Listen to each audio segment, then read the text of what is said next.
കൊല്ലത്തെ പറ്റി പരാമർശിക്കുന്ന പ്രാചീന ഗ്രന്ഥമാണ് ടോപ്പോഗ്രാഫിയ ഇൻഡിക്ക ക്രിസ്ത്യാന.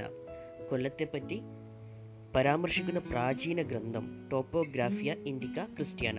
ഇത് രചിച്ചത് കോസ്മാസ് ഇൻഡിക്കോ പ്ലീസ്റ്റസ് ആണ്. ടോപ്പോഗ്രാഫിയ ഇൻഡിക്ക ക്രിസ്ത്യാന രചിച്ചത് കോസ്മാസ് ഇൻഡിക്കോ പ്ലീസ്റ്റസ്. ലക്ഷം വീട് പദ്ധതി ഉദ്ഘാടനം ചെയ്തത് കൊല്ലം ജില്ലയിലെ ചിതറയിലാണ്. ലക്ഷം വീട് പദ്ധതി ഉദ്ഘാടനം ചെയ്യപ്പെട്ട സ്ഥലമാണ് കൊല്ലം ജില്ലയിലെ ചിതറ. ലക്ഷം വീട് പദ്ധതിയുടെ ഉപജ്ഞാതാവാണ് എം.എൻ. ഗോവിന്ദൻ നായർ. ലക്ഷം വീട് പദ്ധതിയുടെ ഉപജ്ഞാതാവ് എം.എൻ. ഗോവിന്ദൻ നായരാണ്. മാതാ അമൃതാനന്ദമയുടെ ആശ്രമം സ്ഥിതി ചെയ്യുന്നത് വള്ളിക്കാവാണ്. കൊല്ലം ജില്ലയിലെ വള്ളിക്കാവിലാണ് മാതാ അമൃതാനന്ദമയുടെ ആശ്രമം സ്ഥിതി ചെയ്യുന്നത്.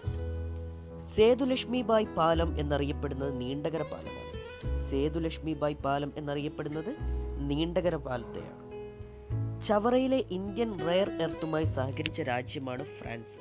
കൊല്ലം ജില്ലയിലെ ചവറയിൽ സ്ഥിതി ചെയ്യുന്ന ഇന്ത്യൻ റയർ എർത്തുമായി സഹകരിച്ച രാജ്യം ഫ്രാൻസ് ആണ്.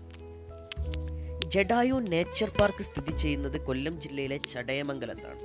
ജഡായു നേച്ചർ പാർക്ക് സ്ഥിതി ചെയ്യുന്നത് കൊല്ലം ജില്ലയിലെ ചടയമംഗലത്താണ്.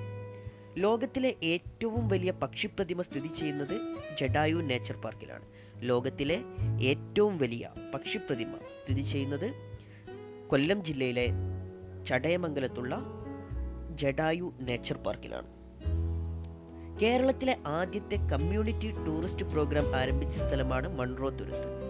കൊല്ലം ജില്ലയിലെ മൺട്രോ തുരുത്തിലാണ് കേരളത്തിലെ ആദ്യത്തെ കമ്മ്യൂണിറ്റി ടൂറിസം പ്രോഗ്രാം ആരംഭിച്ചത്. കേണൽ മൺട്രോയുടെ സ്മരണാർത്ഥമാണ് മൺട്രോ തുരുത്തിന് ആ പേര് നൽകിയിരിക്കുന്നത്. കേണൽ മൺട്രോയുടെ സ്മരണാർത്ഥമാണ് മൺട്രോ തുരുത്തിന് ആ പേര് നൽകിയിരിക്കുന്നത്. കൊല്ലം ജില്ലയിലെ പ്രധാന മത്സ്യബന്ധന കേന്ദ്രങ്ങളാണ് നീണ്ടകരയും ശക്തികുളങ്ങരയും. കൊല്ലം ജില്ലയിലെ പ്രധാന മത്സ്യബന്ധന കേന്ദ്രങ്ങളാണ് നീണ്ടകര, ശക്തികുളങ്ങര. വേലുത്തമ്പി ദളവ ബ്രിട്ടീഷുകാർക്കെതിരെ വിളംബരം പുറപ്പെടുവിച്ച സ്ഥലമാണ് കുണ്ടറ. കൊല്ലം ജില്ലയിലെ കുണ്ടറയിൽ വെച്ചാണ് വേലുത്തമ്പി ദളവ ബ്രിട്ടീഷുകാർക്കെതിരെ വിളംബരം പുറപ്പെടുവിച്ചത്. കളിമൺ വ്യവസായത്തിന് പ്രസിദ്ധി നേടിയ സ്ഥലമാണ് കൊല്ലം ജില്ലയിലെ സ്ഥലമാണ് കുണ്ടറ. കളിമൺ വ്യവസായത്തിന് പ്രസിദ്ധി നേടിയ കൊല്ലം ജില്ലയിലെ സ്ഥലമാണ് കുണ്ടറ. കേരളത്തിലെ ഏറ്റവും വലുതും ആദ്യത്തേതുമായ ജലസേചന പദ്ധതി ആരംഭിച്ചത് 1994 ജനുവരി 5-നാണ്. കേരളത്തിലെ ഏറ്റവും വലുതും ആദ്യത്തേതുമായ ജലസേചന പദ്ധതിയായ കല്ലട ജലസേചന പദ്ധതി ആരംഭിച്ചത് 1994 ജനുവരി 5-നാണ്. ഏറ്റവും കുറച്ച് വില്ലേജുകളുള്ള താലൂക്കാണ് കുന്നത്തൂര്. കേരളത്തിൽ ഏറ്റവും കുറച്ച് വില്ലേജുകളുള്ള താലൂക്കാണ് കുന്നത്തൂർ താലൂക്ക്. ഇത് സ്ഥിതി ചെയ്യുന്നത് കൊല്ലം ജില്ലയിലാണ്. കേരളത്തിലെ വിസ്തീർണം കുറഞ്ഞ താലൂക്കും കുന്നത്തൂരാണ്. കേരളത്തിലെ വിസ്തീർണം കുറഞ്ഞ താലൂക്കും കൊല്ലം ജില്ലയിലെ കുന്നത്തൂർ താലൂക്കാണ്. വലിയ കുനമ്പായിക്കുളം ഭദ്രകാളി ക്ഷേത്രം സ്ഥിതി ചെയ്യുന്നത് കൊല്ലത്താണ്. വലിയ കുനമ്പായിക്കുളം ഭദ്രകാളി ക്ഷേത്രം സ്ഥിതി ചെയ്യുന്നത് കൊല്ലത്താണ്. പെരുമൺ തീവണ്ടി അപകടം നടന്ന കായലാണ് അഷ്ടമുടിക്കായൽ. പെരുമൺ തീവണ്ടി അപകടം നടന്ന കായൽ അഷ്ടമുടിക്കായലാണ്. കേരളത്തിലെ ഏക ദുര്യോധന ക്ഷേത്രം കൊല്ലം ജില്ലയിലെ മലനടയിലാണ് സ്ഥിതി ചെയ്യുന്നത്. കേരളത്തിലെ ഏക ദുര്യോധന ക്ഷേത്രം സ്ഥിതി ചെയ്യുന്നത് കൊല്ലം ജില്ലയിലെ മലനടയിലാണ്.